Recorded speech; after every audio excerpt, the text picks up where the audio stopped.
All right, so here we are for part two. Sorry, just moving my chair. Part two of our video. So as we said in part one, Hardy-Weinberg only really works, the theory and the equation only really works if you've got a stable population. So you can only work on the theory that allele frequencies are consistent generation to generation to generation if those allele frequencies aren't varying within the generations. And as I sort of mentioned, there's a few different criteria that your population has to meet in order to kind of fit into this Hardy-Weinberg equation and equilibrium. The first of which is that there are no mutations. So for the allele frequency to remain stable, no mutations must occur. And this actually isn't really quite realistic or likely because spontaneous mutations occur within a population all the time. Now, that doesn't necessarily mean that within a generation, every single organism is going to have a mutation and look slightly different. Remember that your somatic cell mutations are not passed on.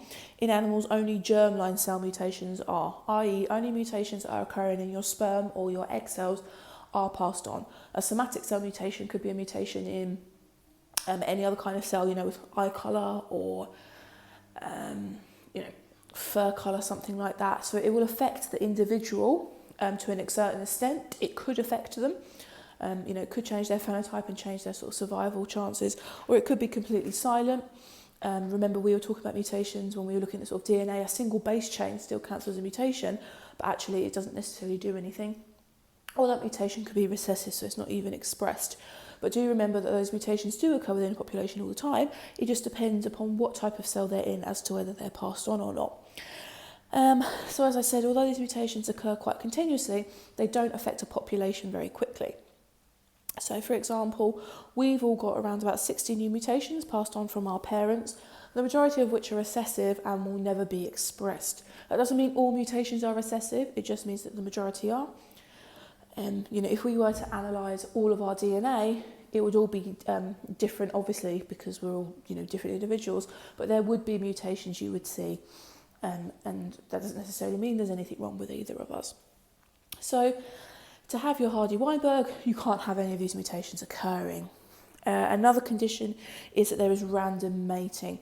So random mating means that the likelihood of any two individuals in a population mating is independent of their genetic makeup. So what that means is that your genetic makeup doesn't determine who you mate with. It's all done by random chance.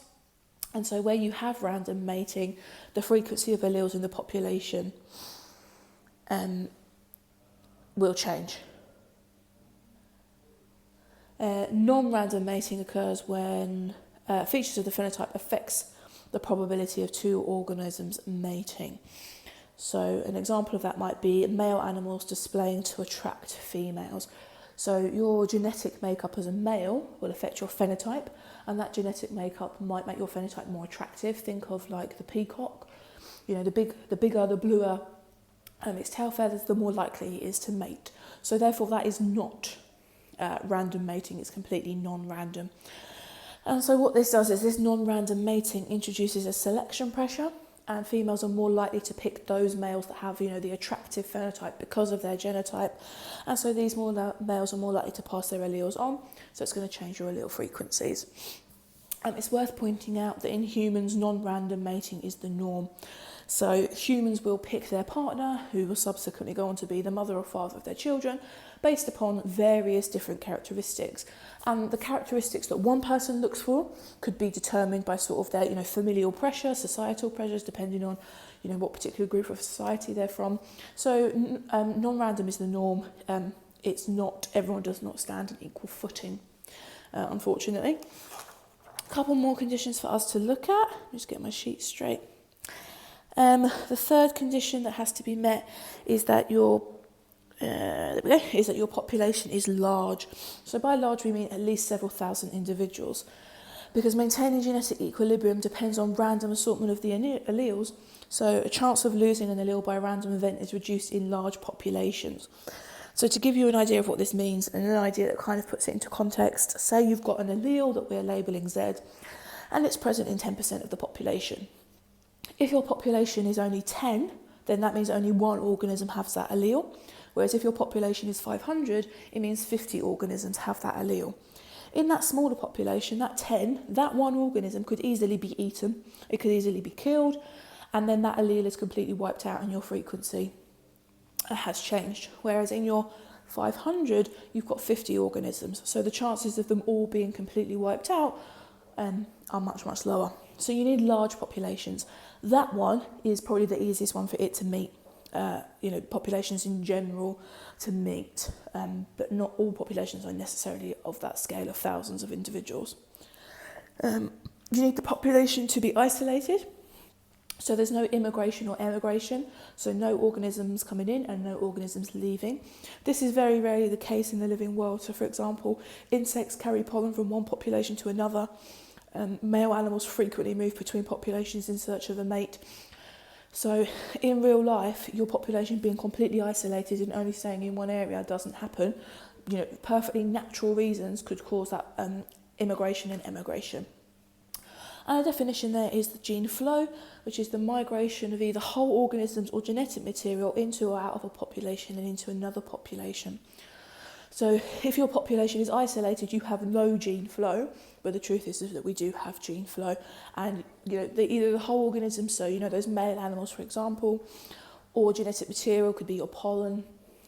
So in real life, we actually have gene flow going on. And lastly, we have to say that there is no selection pressure. So what that means is that all genotypes are equally fertile or successful in terms of breeding. All alleles would have the same level of reproductive advantage and disadvantages. We know that's not true. In real life, many alleles are neutral in their effect. Some will code for a phenotype which gives an advantage or disadvantage to an individual. So, the vast majority don't make any difference, but there are some that would obviously be advantageous and disadvantageous, and we've kind of spoken about that at length previously. And if the environmental conditions changes, a new selection pressure will be exerted. So think of our earlier example from video 1 about rats and warfarin. Okay, so those are your 5 sort of conditions in order for your Hardy-Weinberg equilibrium equation to actually be true.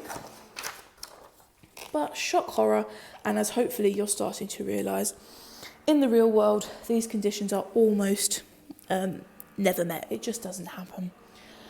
And deviations from the Hardy-Weinberg equilibrium show that species are constantly changing. Factors that result in deviation are the selection pressures that bring about long-term change in the gene pool, changing allele frequencies and population, and driving speciation. So we want speciation to happen really. As a population, you want that to be happening because it means you as a species and an organism are more likely to survive. Okay? So in the real world, it doesn't really happen. I've got some, I've just lost my train of thought. I've got some examples for you to work through, okay? So in an exam type situation, they would give you some frequencies and you're to assume that the Hardy-Weinberg is, applicable. But it should be noted that in the most cases, the frequencies you come out with are theoretical, okay? That doesn't necessarily mean that's what would be observed in real life because Hardy-Weinberg doesn't necessarily apply because all of those criteria that we've just discussed aren't met. Okay, but you should definitely know how to use the equation, and you should definitely know why in real life it's not always not necessarily met. Sorry, that's my dog barking at something. She's being naughty. So yeah, that's that. Please have a go at those examples, and I will catch you once you've done those.